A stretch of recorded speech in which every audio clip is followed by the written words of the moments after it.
করে দেখাতে। এই বলে ওই দেবতাটা তার 5খানা ফুলের বান নিয়ে এসেছে। সেই দেবতাটাই আজকে রঘুনন্দন হয়ে এসেছে। সেই রঘুনন্দন কে ছিলেন? যার নাম হলো মদন দেবতা। আজকে বৃন্দাবন লীলার বিষয়বস্তু মদন বিজয়ী কৃষ্ণ ভগবান।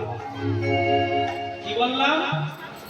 মদন বিজয়ী কৃষ্ণ ভগবান, মদন বিজয়ী কৃষ্ণ ভগবান। মদনকে জয় করেছেন কৃষ্ণ ভগবান, আর জয় করতে পেরেছিলেন বলেই তিনি রাসলীলা করতে পেরেছিলেন। আজকে নিতাই চাঁদকে বলছে, দাদা শোনো দাদা, বৃন্দাবনের ঘটনা। সেদিনকে রাধারানী ছিল আমার বাম পাশে, অষ্টসখী ঘিরে ছিল, আর মদন দেবতা বান মারতে এসেছিল, আমাকে মোহিত করতে এসেছিল। আর মোহিত করতে এসে তার কি অবস্থা হয়েছিল সেটা যদি জানতে হয় তাহলে বৃন্দাবনের ঘটনায় আমাদের সবাইকে যেতে হবে মনটাকে নিয়ে।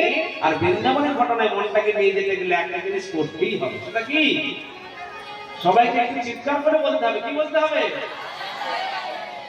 আরো জোরে, जोर से बोलो, प्रेम से बोलो, दिल से बोलो, प्रेम से बोलो, दिल से बोलो, हृदय से बोलो। बेश, ताहले राधा